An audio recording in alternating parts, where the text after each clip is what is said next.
Hello everyone, ये आपकी class 6 की जो है सोशल साइंस की बुक है, जिसका आज जो है हम चैप्टर 7 करेंगे। 6 चैप्टर तक मैं करा चुकी हूँ और 8 चैप्टर भी मैं आपको करवा चुकी हूँ कंप्लीट। तो चलिए आज 7 चैप्टर कर लेते हैं। तो 7 चैप्टर हमारा जो है, इसमें दिया है इंडिया के कल्चरल रूट के बारे में।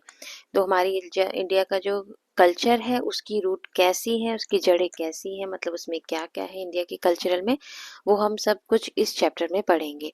तो देखिए, फर्स्ट जो है यहाँ पर वाइस सिंह है, जो कि क्या है, सुभाषिता वाइस सिंह है, जिसमें जो है हमें नॉलेज के बारे में यानी कि ज्ञान के बारे में बताया गया है इस सुभाषिता में। तो पहले पढ़ लेते हैं।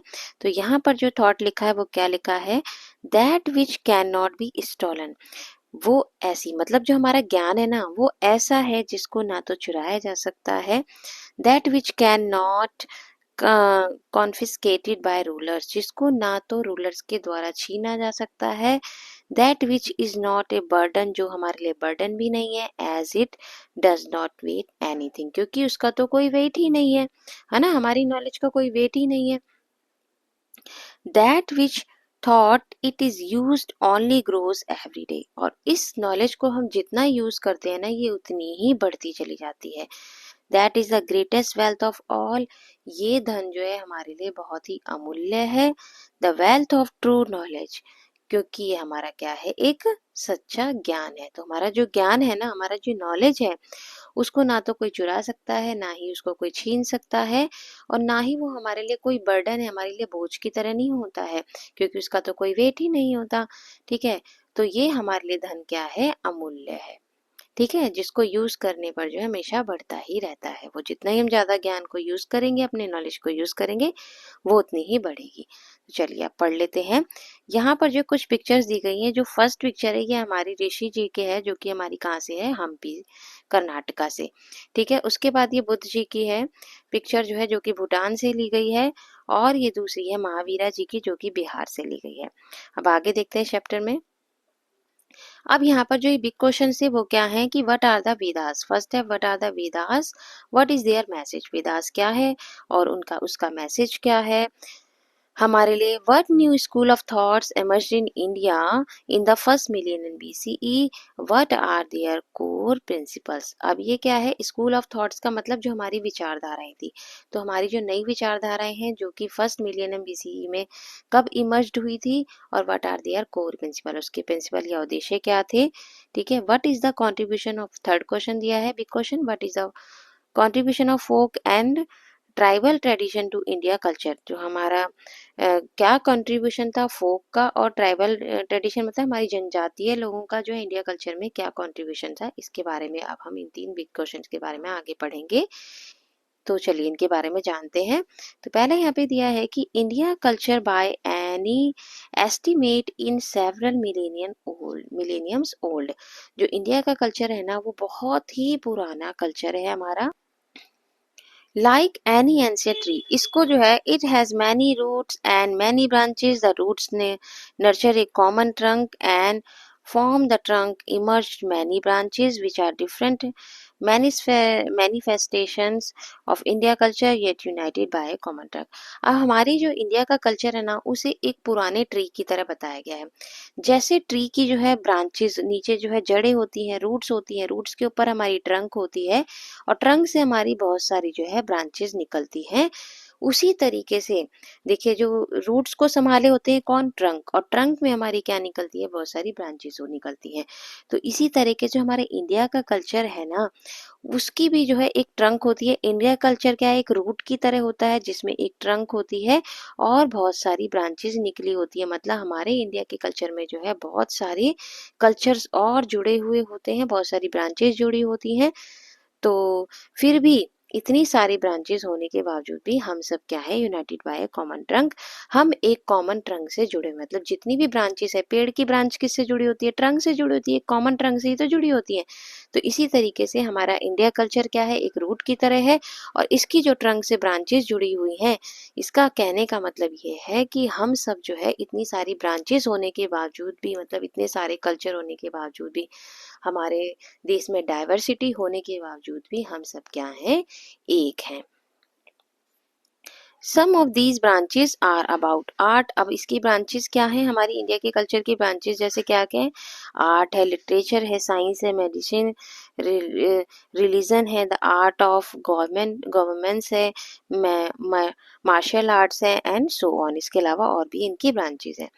There are also school of thoughts by which we mean groups of thinkers of spiritual seekers who share similar ideas about human life, the world, etc. अब यहाँ पर क्या है, स्कूल ऑफ थॉट्स का मतलब जो हमारी विचारधाराएं हैं, बाय विच वी मीन, इसका मतलब क्या है, ग्रुप ऑफ थिंकर्स। जैसे जो ऐसे ग्रुप ऑफ थिंकर्स, मतलब जो हमारे स्कूल ऑफ थॉट्स, मतलब हमारी जो विचारधाराएं हैं वो कैसी हैं, मतलब सिमिलर है हमारी विचारधाराएं। ग्रुप ऑफ थिंकर्स मतलब जितनी भी थिंकर्स है ना, सोचने वाले लोग, सबकी विचारधाराएं क्या है, सिमिलर है। आइडियाज अबाउट ह्यूमन लाइफ के बारे में जो भी आइडियाज हैं उनके, वो सिमिलर हैं इस वर्ल्ड के बारे में।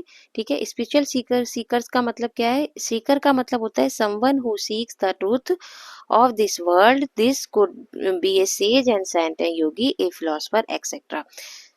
मतलब ऐसे लोग जो सच्चाई के बारे में जानने के बारे में जो है, सच्चाई को जानना चाहते हैं। सीकर्स कौन लोग होते हैं, जो कि सच्चाई को जानने की जो कोशिश करते हैं, सच्चाई को जानना चाहते हैं। जैसे कि सेज होते हैं, साधु होते हैं, सेंट होते हैं, योगी होते हैं, फिलोसफर्स, ये सब सच्चाई को जानने की कोशिश करते हैं। और स्पिरिचुअल का मतलब होता है आत्मा, जो कि आत्मा को गहराई से जानना चाहते हैं। स्पिरिचुअल सीकर का मतलब किसी आत्मा की सच्चाई को गहराई से जानना, जो स्पिरिचुअल सीकर्स होते हैं, जो कि किसी सच्चाई को जो गहराई से जानने की कोशिश करते हैं ना, उनको हम स्पिरिचुअल सीकर्स कहते हैं। स्पिरिचुअल के बारे में ऐसे ही हम पढ़ लेते हैं, consult with the spirit of the Saul, जो कि हमारी साउल से कंसर्न होता है, मतलब हमारी आत्मा से कंसर्न होता है। In Sanskrit many Indian languages, spirituality is the search of for a deeper और हायर, जो डीपली मतलब गहराई से किसी चीज को सोचता है या ढूंढने की कोशिश करता है, dimension beyond our current personality. ठीक है। तो स्पिरिचुअल सीकर्स मतलब होता है जो गहराई से सच्चाई को जो है गहराई से जानने की कोशिश करते हैं, वो स्पिरिचुअल सीकर्स होते हैं। Many many archaeologists and scholars have pointed out that some India culture roots go all the way to the Indus of Harappan Sindhu Saraswati civilization, which we visit in chapter 6. chapter 6 में हमने Saraswati Sindhu civilisation के बारे में पढ़ा था ना, हड़प्पन के बारे में पढ़ा था। तो यहाँ पर बताया गया है कि जो हमारे आर्कियोलॉजिस्ट हैं और स्कॉलर्स हैं, वो जो है इंडिया के कल्चर को कहाँ तक बताते हैं, सिंधु सरस्वती सिविलाइजेशन तक बताते हैं, जहाँ सिंधु नदी के बारे में बताया गया था। तो सिंधु सरस्वती सिविलाइजेशन तक जो है हमारे इंडिया के कल्चर को बताते हैं। Later on, over time, hundreds of schools of thought emerged in India.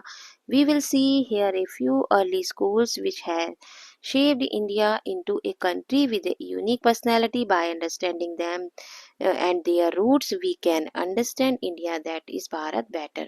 अब देखिए यहाँ पे समझ लेते हैं कि later on, over time, hundreds of school of thoughts, जो हमारे हजारों जो है या hundreds of schools of thoughts थे, जो ना लोगों की विचारधाराएं थी, वो इमर्ज्ड हुई इंडिया में आकर, मतलब इंडिया में आकर जो है ऐसे डेवलप्ड हुई, और भी ज़्यादा डेवलप्ड हुई इंडिया में आकर। We will see here a few early schools which have, इनमें से जो है कुछ विचारधाराओं को हम यहाँ पर देखेंगे, which have shaped India into a country with a unique personality, जिन्होंने इंडिया को कैसा शेप दिया, एक यूनिक पर्सनैलिटी में जो है उनको शेप्ड दिया, उसको एक आकार दिया इंडिया को एक यूनिक पर्सनैलिटी में।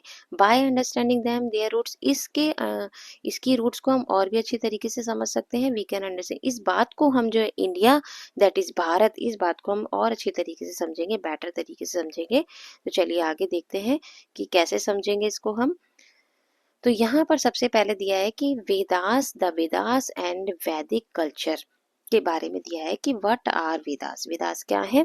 तो the word Veda comes from the Sanskrit. अब ये जो वेदा वर्ड है वो कहाँ से आया है, संस्कृत वर्ड विद से आया है, विच मीन्स, जिसका मतलब है नॉलेज। हैंस विद्या, मतलब जिसको हम विद्या भी कहते हैं, फॉर इंस्टेंस इसकी जगह पर, नॉलेज की जगह पर विद्या भी कहते हैं जिसको हम। We briefly mentioned the Rig Veda in earlier chapter. In fact, there are 4 Vedas: Rig Veda, the Yajur Veda, the Samveda और अथर्ववेदा। अब हम जो है पहले भी चैप्टर में ऋग्वेद के बारे में पढ़ चुके हैं। तो ये 4 प्रकार के होते हैं ऋग्वेद, यजुर्वेदों के बारे में हम पहले भी पढ़ चुके हैं। तो 4 तरह के वेद होते हैं, ऋग्वेद, यजुर्वेद और सामवेद और Atharvaveda.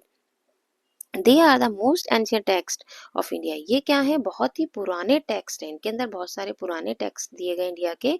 And Indeed among the most ancient in the world. और वर्ल्ड के बारे में, हमारे जो है प्राचीन वर्ल्ड के बारे में भी इनके बारे में दिया गया है ऋग्वेद वगैरह के वेदों के वेदों में। ठीक है, the Veda consist of thousands of hymns. अब देखिए वेद में क्या है, बहुत सारे थाउजेंड्स ऑफ हिम्स भी हैं, जैसे कि हिम्स हो गए, मंत्र हो गए, पोयम हो गई, ठीक है, भजन हो गए। ये सब क्या है, वेद में जो है कंसिस्ट है बहुत सारे। Prayers in the form of poem and song. Hymns का मतलब क्या है, prayer in the form of poem, poem और सॉन्ग्स के जो है सॉन्ग्स की फॉर्म में जो है प्रेयर्स दी गई है, भजन या मंत्र दिए गए हैं।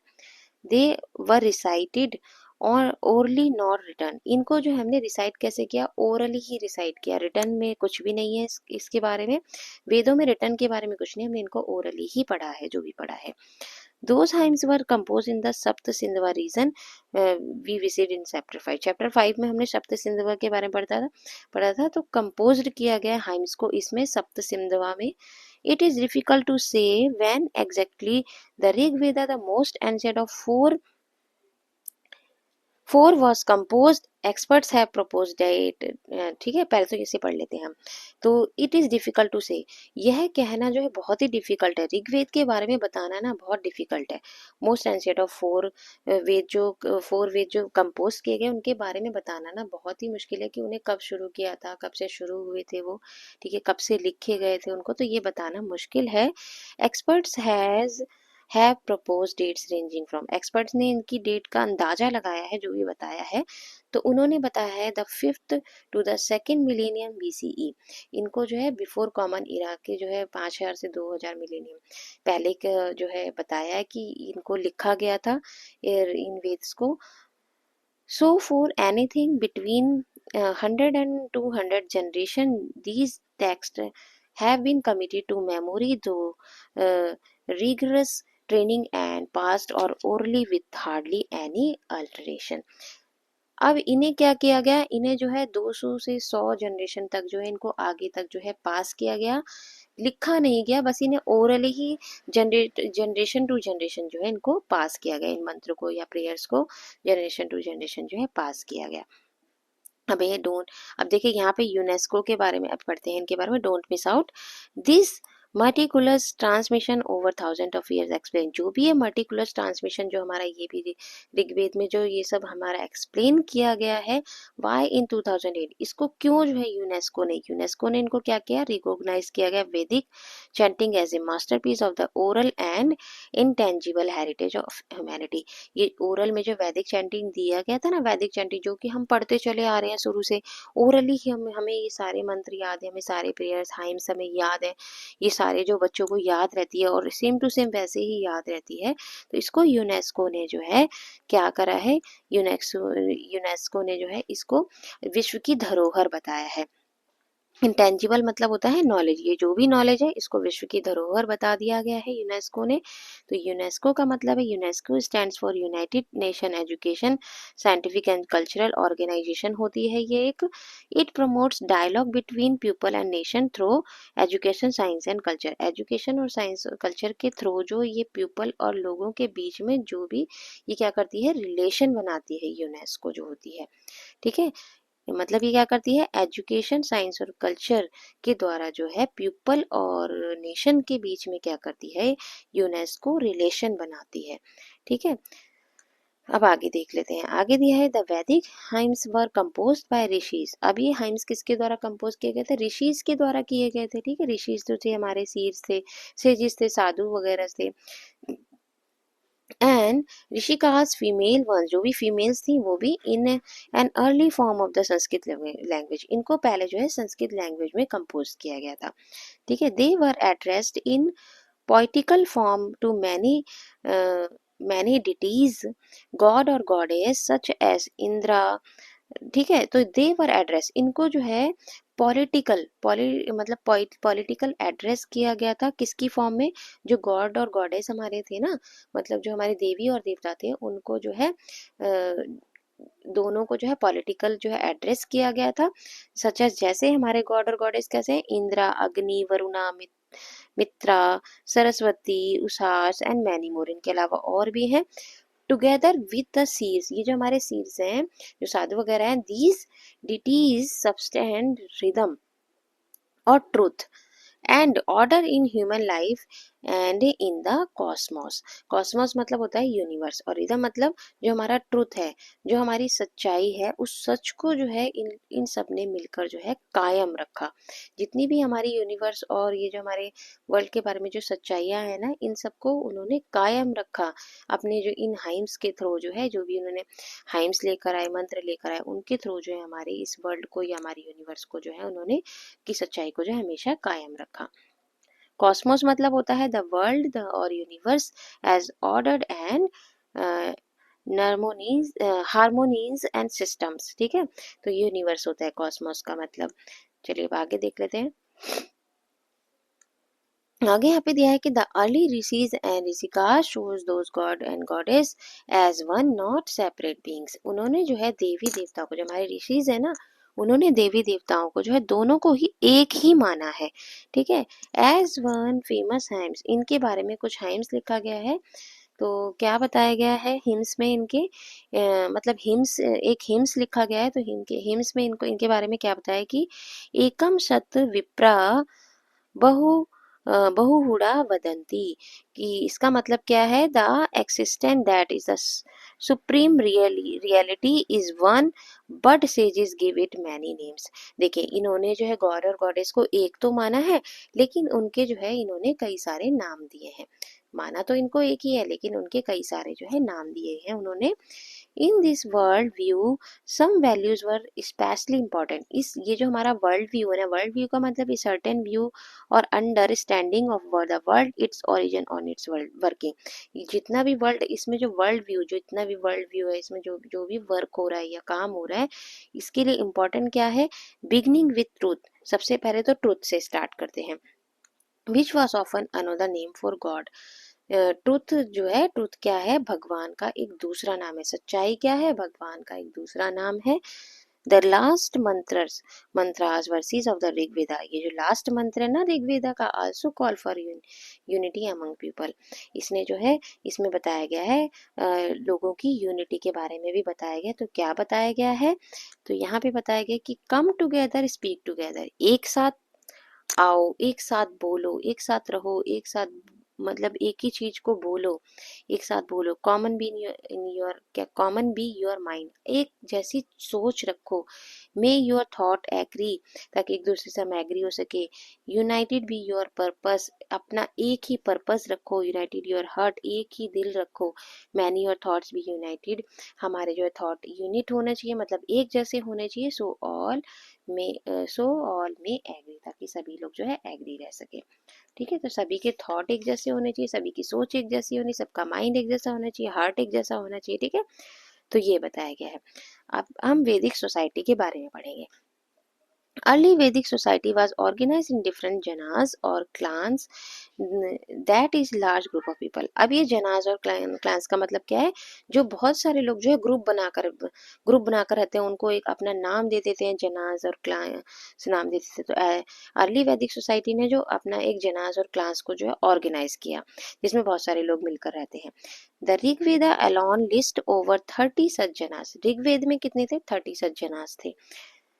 For instance the Bharatas the, जिसमें कौन कौन से थे, भारतास थे, पुरुष थे, कुरुष थे, द यादुस थे और तुर्वासास थे, इसमें जो ऋग्वेद में।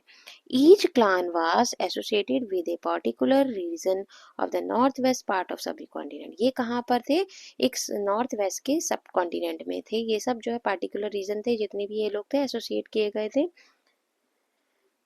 Not much is known of how these Jinnah's governed their society। इतना हम नहीं जानते कि ये जनाज गवर्न कैसे किए गए थे सोसाइटी में, इतनी हमें नॉलेज नहीं है। but the Vedas only give us a few clues through words like राजा एक किंग और, लेकिन वेदास में जो है कुछ फ्यू क्लूज वर्ड्स दिए गए हैं, कैसे कैसे वर्ड दिए, जैसे किंग और रूलर थे, राजा थे, इस तरीके के वर्ड दिए गए। सभा और समिति होती थी, both of which refer to collective gathering and assembly. Gathering और असेंबली के लिए क्या क्या वर्ड थे, सभा और समिति। और राजा महाराजा के लिए से किंग और रूलर हुआ करते थे, ठीक है। तो इन वर्ड्स को, इन क्लू को, इन वर्ड्स को ऋग्वेद में दिया गया, लेकिन और कुछ ज़्यादा हम नहीं जानते ऋग्वेद के बारे में। Many professions are mentioned in the Vedic text. Vedic text में जो कुछ प्रोफेशंस भी दिए गए थे, जैसे agriculturist, weaver, potter, builder, carpenter के बारे में, हीलर, डांसर, बार्बर और प्रिस्ट के बारे में। हीलर कौन से होते हैं, someone who uses traditional practices to relieve और हील डिजीजेज, मतलब बीमारियों के लिए हील करते थे जो, ठीक है। तो उन सब के बारे में दिया गया है ऋग्वेद में। अब यहाँ पे लेटेस्ट एक्सप्लोर पढ़ लेते हैं। Do you know the term for society where people select their leaders. क्या आप ऐसी सोसाइटी के बारे में जानते हैं जहाँ लोग लीडर्स अपने आप चुनते हैं। How do you think people can benefit from such A situation. इससे बेनिफिट क्या होता है लोगों को। What could happen if they live under leaders that they did not choose. अगर ये लोग अपने लीडर्स को नहीं चुनेंगे तो उनके साथ क्या होगा, क्या वो नुकसान हो सकते हैं उन्हें। तो ये सब हम, इसका आंसर हम कर लेते हैं। इसका आंसर हम लिखेंगे कि democracy is a form of government in which the ruler are elected by the people. Democracy क्या होती है, जहाँ पर लोग जो है लीडर्स को अपने, मतलब जहाँ पे लोग चुनते हैं, लीडर्स को इलेक्ट करते हैं।